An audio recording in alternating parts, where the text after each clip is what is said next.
Por todo el mundo hay huellas de nuestros remotos antepasados. Hay rascacielos de miles de años, manuscritos antiguos que revelan historias de armas enormes e impresionantes y vestigios de estructuras inmensas ocultas en el fondo del mar. ¿Cómo pudieron los ingenieros de la antigüedad hacer posibles esos excepcionales logros? Megamáquinas. Cuando redescubrimos la asombrosa tecnología de nuestros antepasados, tenemos que reconsiderar todo aquello que creíamos saber sobre las civilizaciones antiguas. Esta es la historia de las máquinas más fuertes, complejas e impresionantes del mundo antiguo. Hoy no tenemos casi ninguna prueba de que hace miles de años la Tierra estaba poblada por colosales máquinas. Grúas que transportaban toneladas de mármol, garras acuáticas diseñadas para atrapar naves y arrastrarlas al fondo del mar, y sierras mecánicas movidas por la fuerza del agua. Estos extraordinarios aparatos se usaron para construir magníficos templos y monumentos que llegaban hasta los cielos. Algunos de ellos no estarían fuera de lugar entre los edificios de hoy. Si alguien pudiera viajar a la antigüedad, en las obras vería las mismas máquinas que se utilizan en la construcción de los edificios modernos. Las megamáquinas también se empleaban en el marco definitivo de las nuevas tecnologías, el campo de batalla. Las sencillas armas manuales fueron reemplazadas por gigantescas catapultas mecanizadas y fundíbulos, armas antiguas de destrucción masiva. Los ingenieros modernos todavía intentan descifrar la asombrosa complejidad de estos diseños y su funcionamiento. Hay muchas estructuras grandes de tiempos remotos, como templos, anfiteatros y otro tipo de edificios. Y para todo se necesitaban máquinas de construcción muy sofisticadas. Por todo el mundo, desde el reino de Cartago hasta el Imperio Romano, las grandes civilizaciones de la antigüedad construyeron monumentos imponentes de un tamaño asombroso. Pero ¿cómo eran realmente las megamáquinas que crearon esas obras increíbles? ¿Puede la ciencia moderna revelar nuevos datos sobre las técnicas que emplearon los ingenieros antiguos? Unas de las grandes máquinas más evolucionadas eran las grúas, diseñadas y construidas para levantar pesos. En los textos antiguos se registra el primer dispositivo de levantamiento usado alrededor del año 500 a.C. para edificar los monumentos de Éfeso y Pérgamo, en la actual Turquía. Pero ahora, nuevas evidencias indican que la primera grúa podría haber sido inventada mucho antes de lo que se creía. En Corinto, corazón de la antigua Grecia, los arqueólogos han hecho descubrimientos sorprendentes.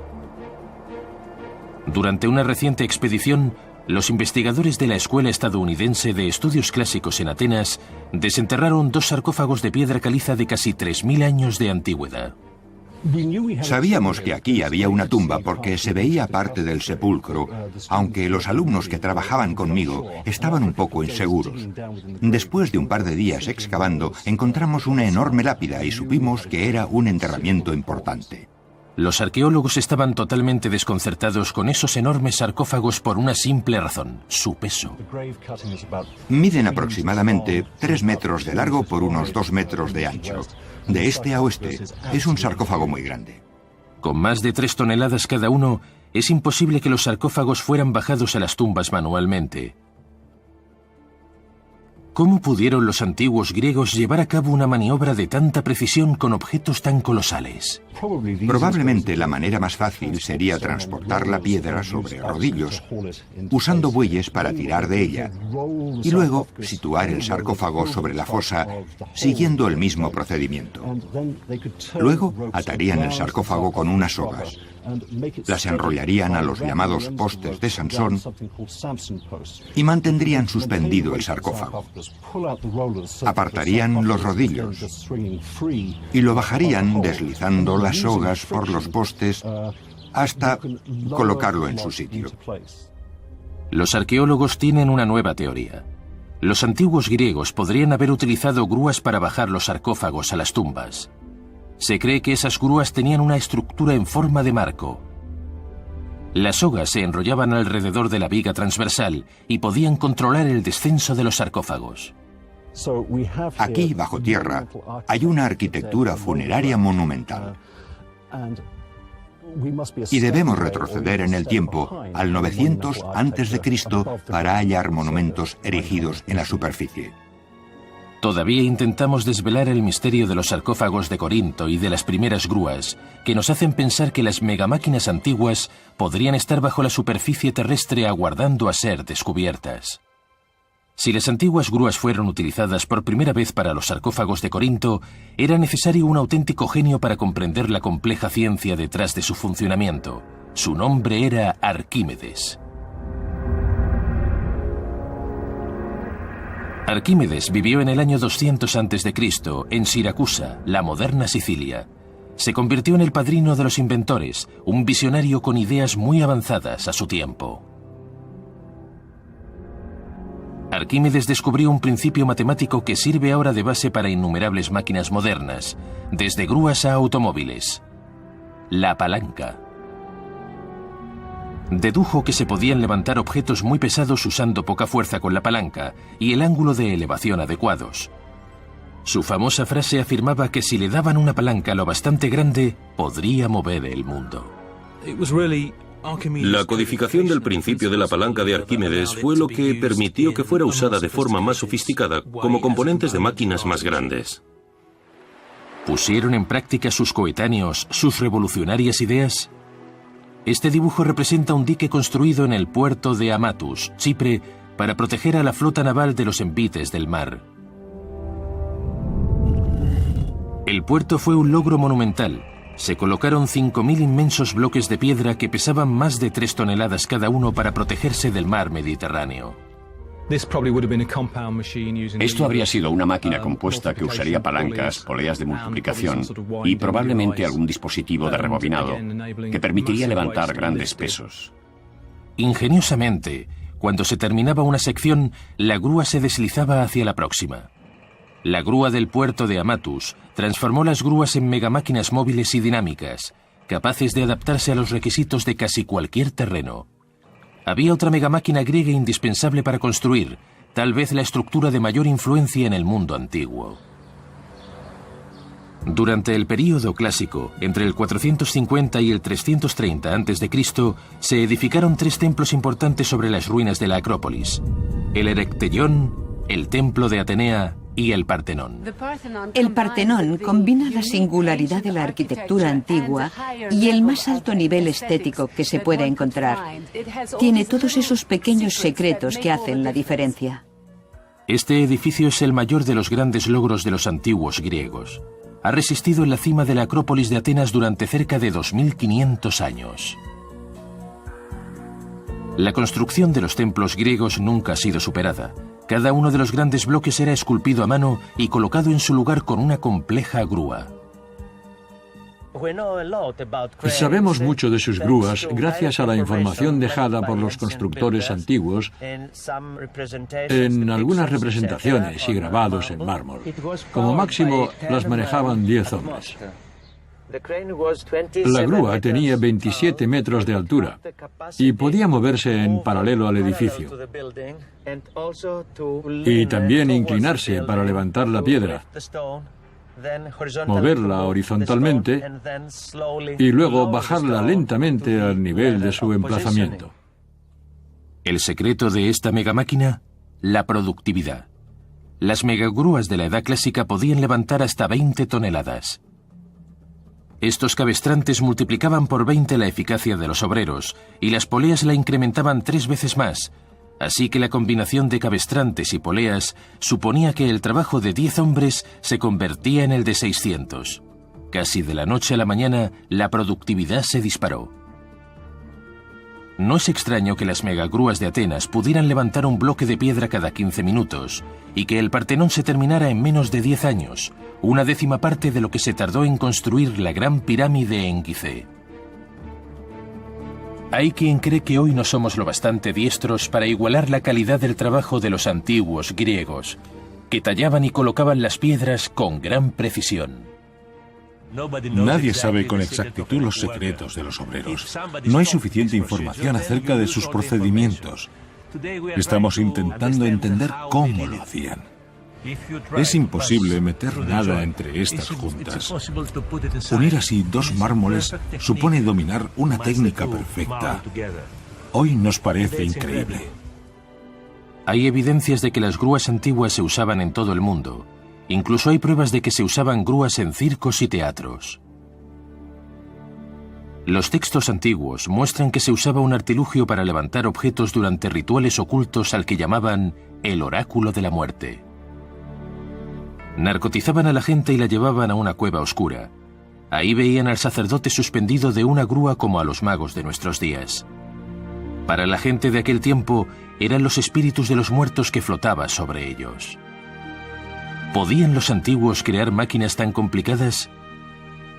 Parece que por el momento, el oráculo de los muertos seguirá siendo un misterio. Todavía está por descubrir cómo y para qué las usaron las grandes civilizaciones de la antigüedad, pero se sabe que fueron los romanos quienes llevaron estas grúas a su cenit.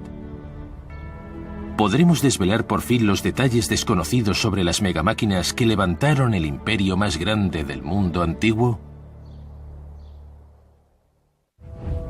Los griegos inventaron las grandes grúas para construir sus bellos templos y monumentos, pero una superpotencia de la antigüedad desarrolló esta tecnología a gran escala: los romanos.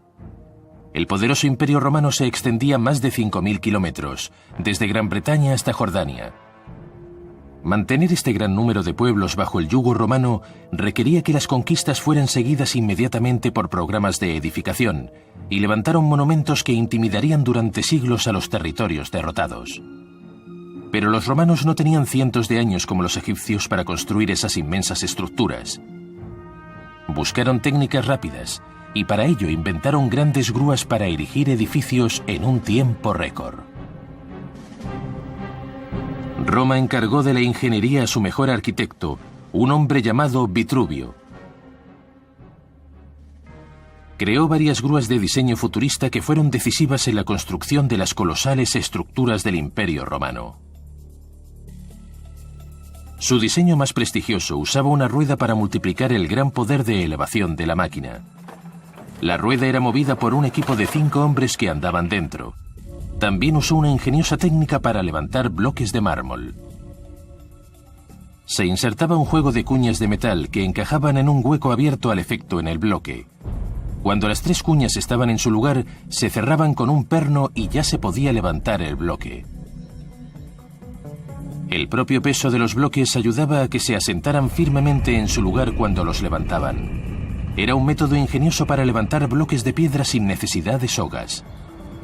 Algunas de las estructuras más asombrosas de Roma fueron construidas usando el mismo tipo de megagrúas, como la impresionante columna de Trajano. La columna trajana es un extraordinario monumento que se alzaba a gran altura sobre Roma, rodeada en su tiempo por importantes edificios romanos. Al acceder al gobierno, el emperador Trajano adopta el nombre de el más grande, Trajano Augusto. Y si vas a ser el emperador más grande, tienes que tener la columna monumental más grande. Esta gran estructura tiene 30 metros de altura y fue edificada mediante una serie de tambores de mármol de 40 toneladas, colocados una encima del otro con una precisión excepcional. Dentro de la columna hay una escalera helicoidal. Esas pequeñas aberturas son ventanas y tuvieron que tallar cada bloque con la escalera interna y perfectamente alineados. Las piedras están unidas y no se mueven, y eso se debe a que las juntas están calibradas precisamente. ¿Qué clase de grúa usaron para conseguirlo? En un bajorrelieve romano funerario llamado el relieve Hateri, se hizo un hallazgo de máxima trascendencia, una representación de cómo se utilizaban las grúas en la Roma antigua.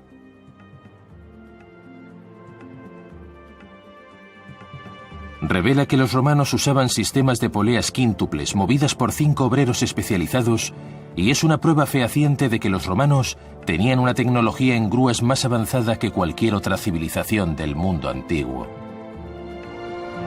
Los ingenieros romanos que construyeron la columna de Trajano usaron las grúas más sofisticadas de su tiempo. También las utilizaron para levantar los inmensos obeliscos egipcios que Roma importaba de Egipto. Desgraciadamente no ha sobrevivido ninguna grúa de aquella época. Solo por las obras, como estos magníficos obeliscos, podemos entrever los secretos de las grúas que utilizaban los constructores de la antigüedad. Un extraordinario proyecto alemán arrojará alguna luz. Un equipo de ingenieros modernos ha reconstruido una grúa antigua por primera vez. ¿Podremos averiguar por fin cómo eran esas máquinas en su apogeo? Esta asombrosa grúa se construyó hace 20 años.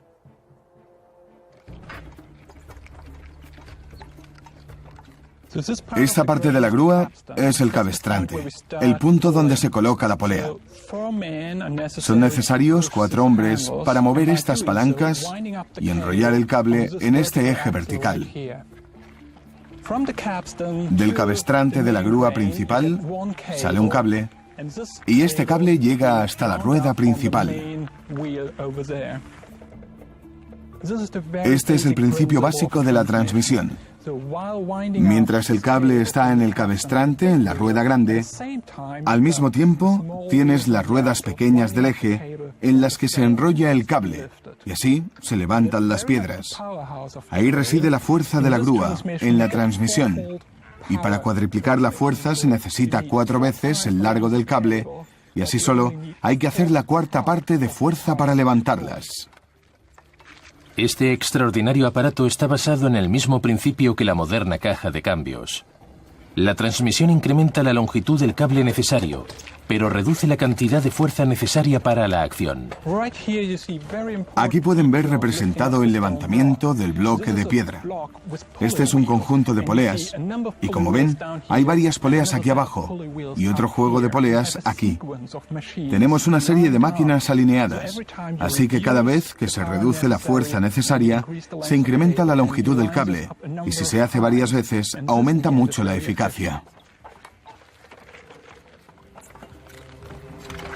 Aunque la grúa de Chanten se sirve de poleas para aumentar la fuerza del hombre, los antiguos se guardaban en la manga un truco incluso más increíble. Utilizaban ruedas que podían ser automatizadas para crear fuerza, dando a luz una nueva megamáquina. En un antiguo molino de harina del sur de Francia, en Barbegal, hay pruebas de esta innovadora tecnología. La fuerza para mover las muelas la producían 16 norias hidráulicas. Aunque intentamos desvelar los secretos de las megamáquinas antiguas, nos enfrentamos a un misterio aún más profundo. ¿Cómo cortaron los antiguos esas inmensas cantidades de rocas para construir edificios tan colosales? En todo el mundo, desde las estatuas de Roma a los templos griegos o a las pirámides de Egipto, el hombre ha levantado grandes estructuras de piedra. Los ingenieros modernos están tratando de reconstruir las megamáquinas que están detrás de esas construcciones de excepcional tamaño. Y se ha hecho un hallazgo sorprendente y extraordinario que hace que nos preguntemos, ¿crearon los antiguos una sierra mecánica de varias hojas? Las megaestructuras de los antiguos eran realmente increíbles por su tamaño. Miles de años antes de la aparición de los modernos camiones, grúas y excavadoras construyeron monumentos inmensos con piedras talladas. Antiguamente se creía que esas sorprendentes estructuras se habían levantado con la fuerza de miles de bueyes y esclavos. Pero ahora, los ingenieros modernos están descubriendo que nuestros lejanos antepasados utilizaban megamáquinas. La piedra usada por los griegos en la construcción de la Acrópolis pesaba más que 20 estatuas de la libertad, pero el tamaño de las construcciones de los romanos supera el de la mayoría. En el lugar más remoto del Imperio Romano, en el Líbano, se halla la Piedra del Sur. Con más de 1.200 toneladas de peso, este enorme obelisco es la mayor pieza de sillería que se ha tallado jamás. ¿Cómo cortaban las rocas para sus increíbles proyectos de construcción? ¿Y cómo transportaban esas rocas a cientos de kilómetros de las obras?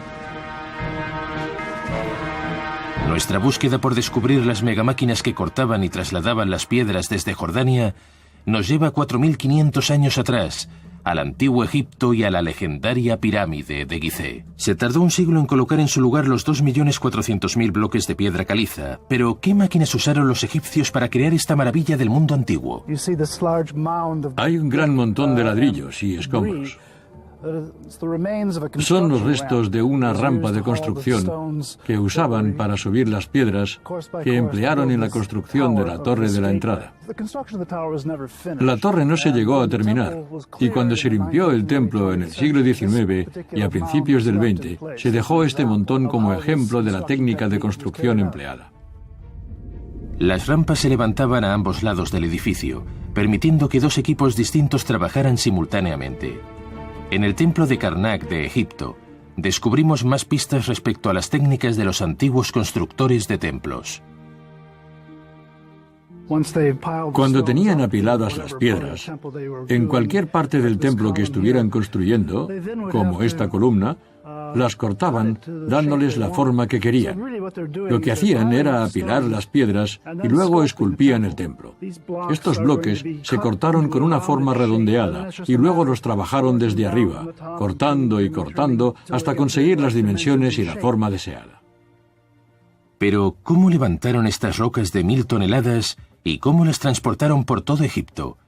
En la cantera en Asuán hay una impresionante evidencia.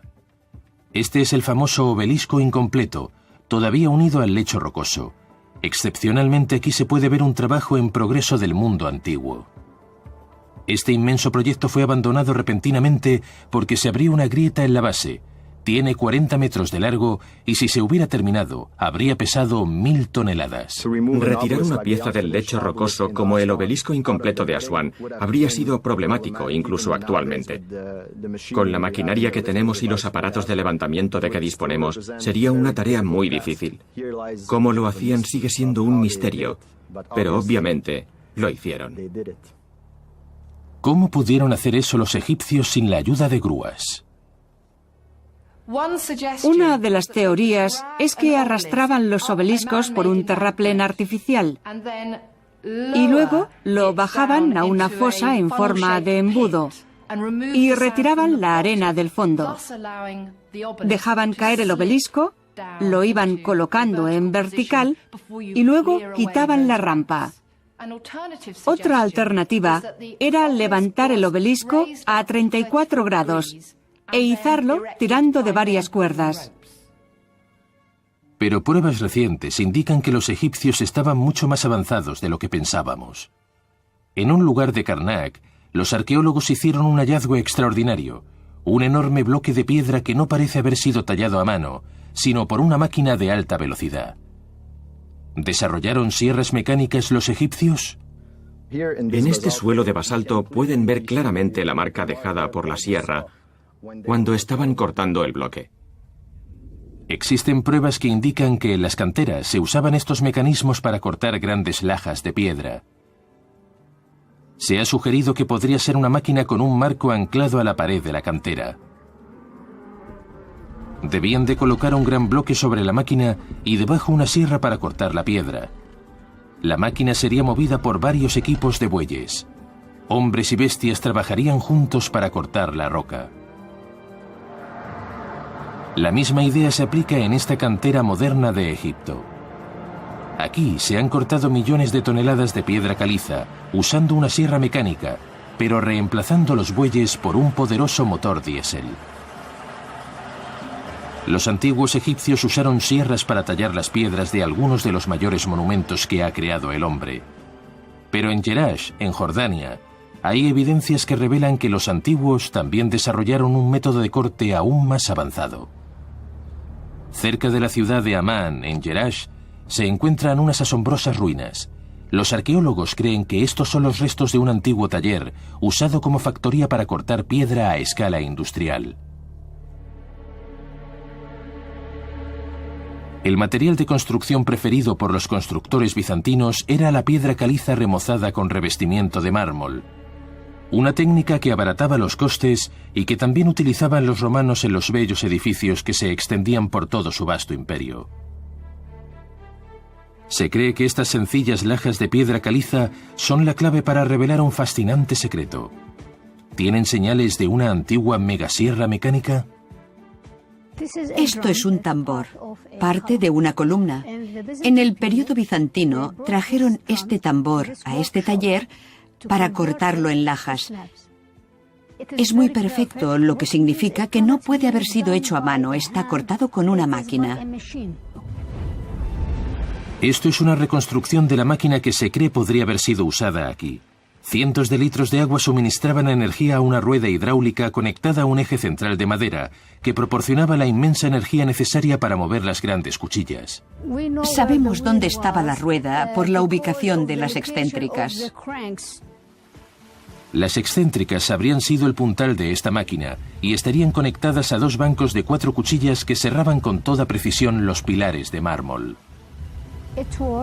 Usaban materiales abrasivos. como arena.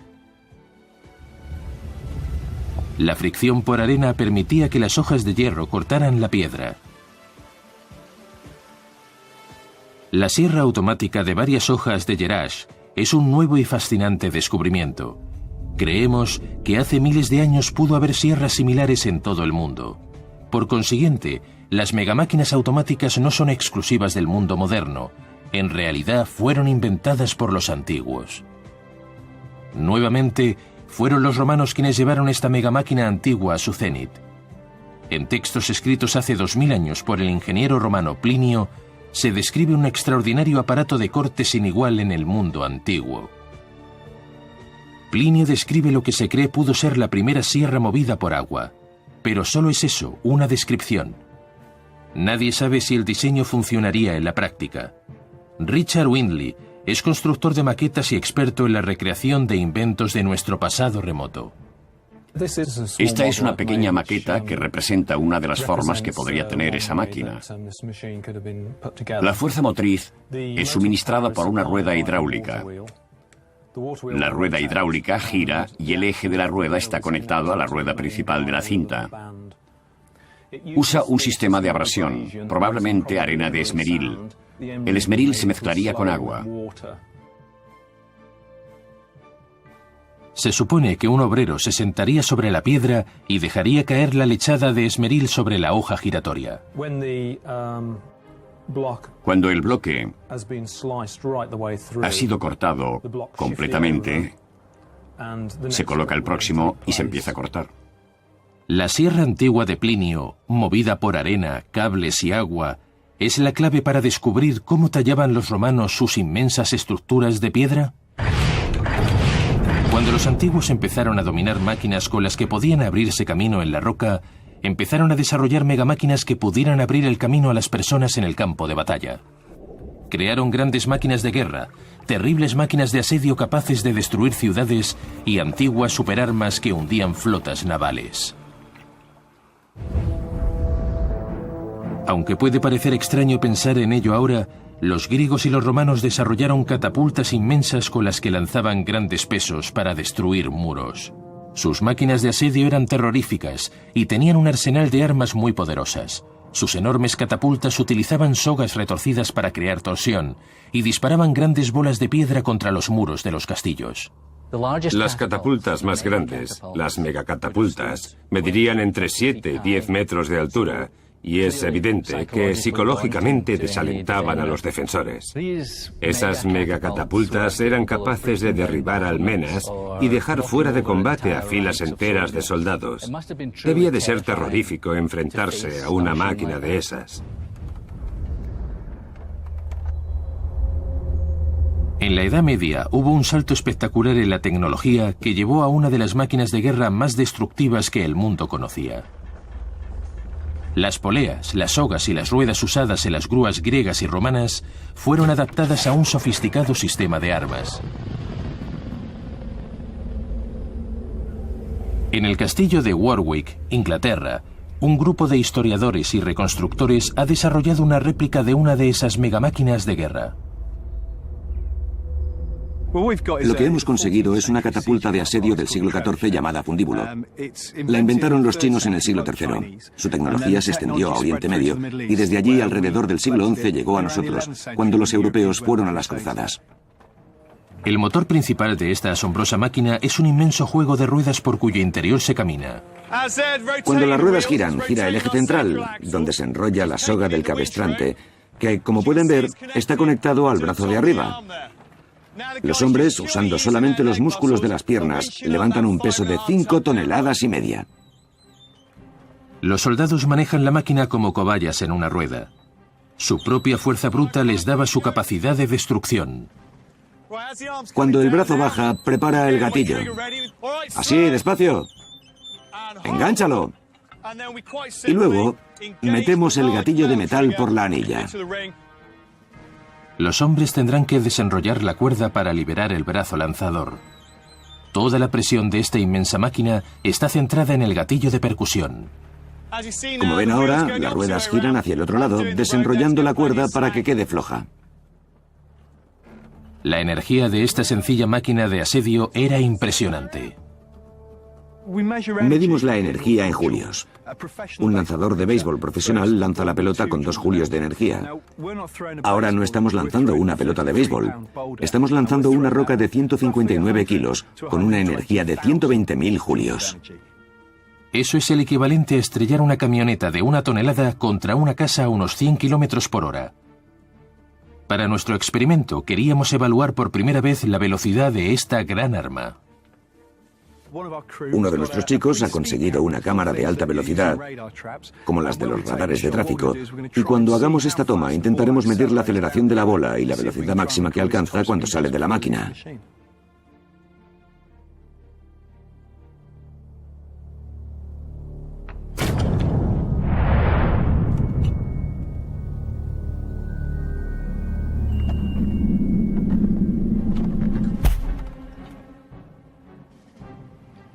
...219 kilómetros por hora. La bola ha salido a 219 kilómetros por hora. Y eso es un tipo de energía. Ha alcanzado esa velocidad en 5 metros y en menos de un segundo. Mucho más rápidamente que cualquier automóvil de Fórmula 1 o que un caza de reacción moderno cuando despega.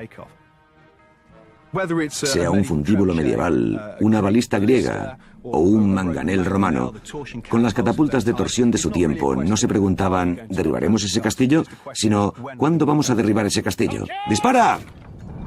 Pero por increíbles que fueran esas máquinas, los antiguos inventaron megamáquinas de guerra aún más ingeniosas. Arquímedes nació en la isla de Siracusa alrededor del año 200 a.C. y desarrolló varias catapultas para repeler a las fuerzas más invencibles del mundo antiguo, los romanos. Pero también inventó otros ingeniosos aparatos, muchos de los cuales sorprenderían a los ingenieros militares de hoy.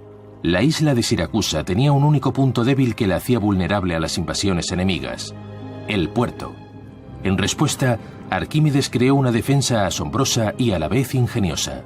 Arquímedes desarrolló una máquina conocida como la garra, que sujetaba las embarcaciones romanas, las levantaba en el aire y las dejaba caer para que zozobraran. La garra se convirtió en leyenda como superarma que hundía flotas enteras y llenaba de terror los corazones de los capitanes romanos.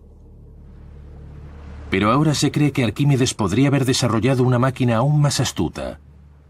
Un aparato que estaba escondido bajo la superficie del agua, listo para atacar a las embarcaciones desprevenidas.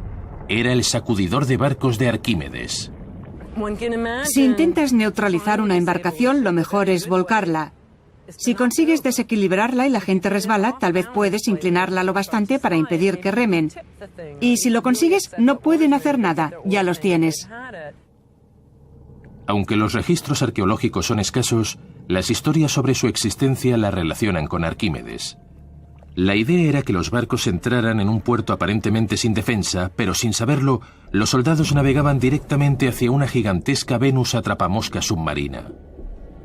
Cuando la embarcación atracaba, subía una gran púa que levantaba al barco y su tripulación. Luego salía una garra inmensa del agua que sujetaba con fuerza la nave. Una vez neutralizada e impotente, la nave era sacudida de un lado a otro antes de ser arrastrada al fondo junto con su tripulación. El sacudidor de barcos de Arquímedes podría haber sido movido por bueyes que tirarían de las sogas que movían los mecanismos de la máquina. Los bueyes estarían escondidos tras una gran pantalla y el puerto parecería desierto. El sacudidor de barcos era un astuto aparato creado para engañar a los romanos, haciéndoles creer que podían atracar sin peligro, pero el letal mecanismo les estaba esperando bajo la superficie para destruir sus naves. Es un aparato intrigante, pero parece una de esas cosas que aparecen en las películas de Hollywood. Aunque la historia está basada en la leyenda, en los elementos de esta máquina se emplea tecnología que se usaba en aquella época. Había muchas megamáquinas en el mundo antiguo, pero tal vez nada tan misterioso como las de Alejandría. Aquí es donde trabajaban y estudiaban los grandes inventores griegos de la antigüedad, y se cree que crearon máquinas mucho más sofisticadas de lo que imaginábamos. Uno de sus mayores logros era el faro, una megamáquina multiuso que tanto guiaba a los barcos hacia el puerto como los destruía. Había un edificio en el mundo antiguo que era la máquina más grande y más compleja de la antigüedad. Su fama se extendió por todas partes y hoy es conocida como una de las 7 maravillas del mundo antiguo. El Faro de Alejandría. A pesar de las numerosas naciones que pasaron por allí, los griegos, los romanos, los bizantinos y los árabes, todas respetaron el faro y nadie intentó destruirlo. El faro se empezó a construir durante el reinado de Ptolomeo I y se terminó en el reinado de Ptolomeo II. Era un edificio con una gran estructura. Se estima que tenía una altura de 160 o 180 metros. Era un auténtico rascacielos de la antigüedad. Se cree que era la torre más alta hasta que se erigió la Torre Eiffel en 1889. Era la estructura más grande de la época.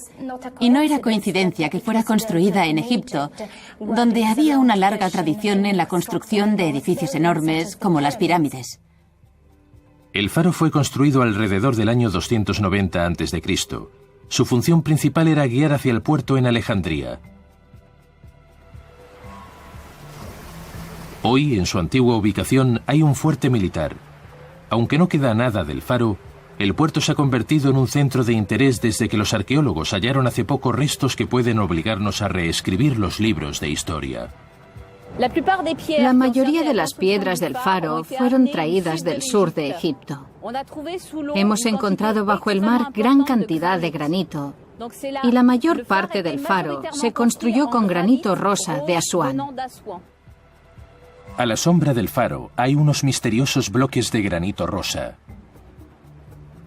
Los arqueólogos creen que estas lajas de piedra pueden ser secciones del faro. Pero los objetos más intrigantes no se han encontrado en el puerto en Alejandría. Estamos justamente en el sitio donde están sumergidos los bloques. Entre ellos hay varios trozos que son del faro y de algunos de los monumentos que formaban parte de la decoración del faro, y en particular de la entrada. También hay otra reliquia antigua que podría arrojar luz sobre la construcción del faro. Es una estructura conocida como la entrada de alabastro. Se cree que la entrada al faro podría ser muy similar a esta estructura. La altura del faro dominó el horizonte de Alejandría durante más de 1000 años y permaneció intacto durante tanto tiempo por la forma en que fue construido. El faro fue construido en 3 plantas. La más baja estaba sobre una sección cuadrada. La segunda era octogonal y la tercera circular, y los proyectores de luz estaban arriba. Nos encontramos con que los Ptolomeo hicieron algo más grande y mejor que nadie. Este edificio es propaganda en piedra. Algunas personas creen que en el exterior del faro había autómatas mecánicos. En el segundo nivel había 8 estatuas de bronce que seguían la trayectoria del sol, pero no sabemos cómo lo hacían posible y si era verdad. Había otra máquina que daba las horas con unos sonidos melódicos, y algunos autores afirman que el faro era utilizado también como un gran telescopio. No estoy de acuerdo con la opinión de que es el primer telescopio de la historia. Lo que, por supuesto, se podía hacer era subir por el interior y mirar el panorama desde la cima, la zona del delta y el mar.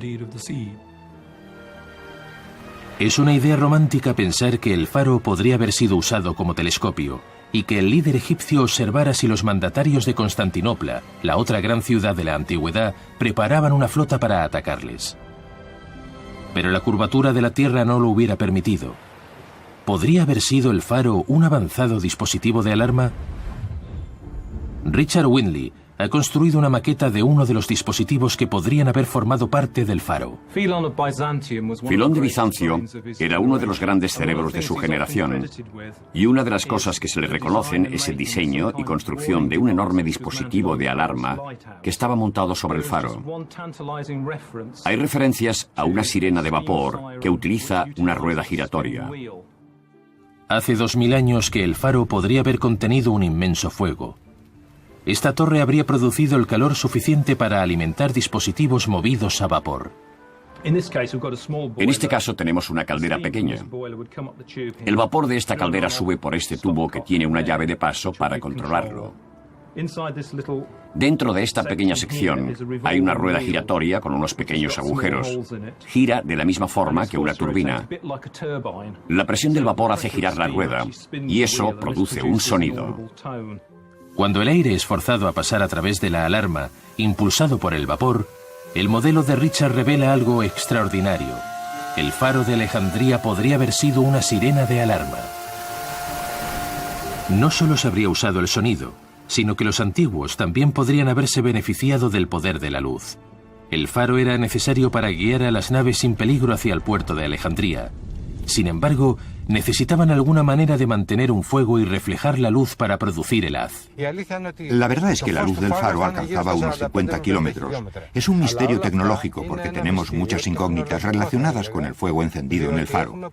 Por ejemplo, sabemos que en Egipto no había madera, no había grandes bosques donde cortar madera para alimentar el fuego. Sin madera, la luz que proyectaba el faro por la noche tenía que ser producida con la menor cantidad de material posible. Los expertos creen que por la noche encendían un pequeño fuego, pero tenían que amplificarlo. Por lo tanto, la primera teoría era que el fuego estaba en la base del faro y que la luz se reflejaba mediante una serie de espejos en el interior del edificio hasta llegar a la cima, y desde allí se proyectaba hacia el mar como un rayo láser. Pero, ¿disponían de esa tecnología óptica? En Alejandría y Pérgamo tenían grandes conocimientos. Sabían cómo refractar y enfocar la luz, jugaban con la luz, conocían la óptica. La segunda teoría era que el fuego estaba en lo más alto del faro y se reflejaba hacia el mar mediante espejos. También hay referencias en textos antiguos de un extraño cristal que refleja la luz a grandes distancias y que a la luz del día se usaba el reflejo del sol. Richard Whitney ha experimentado esas tecnologías. Teniendo en cuenta la altura del faro, el alcance es 50 kilómetros, el de un espejo grande. Mi teoría, y es solo una teoría, es que un espejo situado en la cima recogía los rayos del sol y se dirigían verticalmente hacia abajo, donde la luz se reflejaba y giraba para distribuirla por una extensa zona. Los antiguos habrían tenido que calcular los ángulos de reflexión con una exactitud increíble, porque un pequeño error de cálculo y el rayo podría provocar un incendio. Aquí hay una pequeña leva, una palanca que está conectada a estas palancas pequeñas que hay aquí, para situar el espejo en el ángulo deseado. ¿Funcionará la maqueta de Richard cuando la pruebe? Ahora estoy girando la palanca y allá vamos. El rayo de sol se está distribuyendo. Ya tenemos nuestro faro.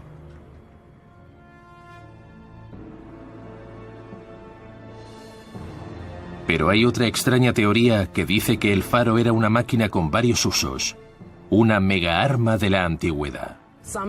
Hay quien cree que podría usarse como arma militar. Esto no es un concepto nuevo en el mundo antiguo, porque se afirma que Arquímedes utilizó el mismo tipo de armas y provocaba incendios con sus espejos. Los reflectores del faro de Alejandría tienen gran semejanza con los reflectores con los que Arquímedes quemó la flota romana durante el asedio de Siracusa. Aunque la verdadera eficacia de la antigua tecnología de los espejos sigue siendo desconocida, lo realmente impresionante es que el faro era una estructura magnífica y sobrevivió hasta el siglo XIII después de Cristo, unos 1600 años, y fue destruido por un seísmo. Fue la definitiva megamáquina. Las megamáquinas no son una invención del siglo XX. La ingeniería moderna ha probado que sin las complicadas máquinas que tenían en la antigüedad, no habría sido posible construir la mayor parte de los grandes monumentos. En años futuros descubriremos máquinas más complicadas y tendremos que reconsiderar nuestra idea sobre los conocimientos tecnológicos de nuestros antepasados. Los inventores de la antigüedad lo han demostrado y tendremos que admitir que las megamáquinas nacieron en el mundo antiguo.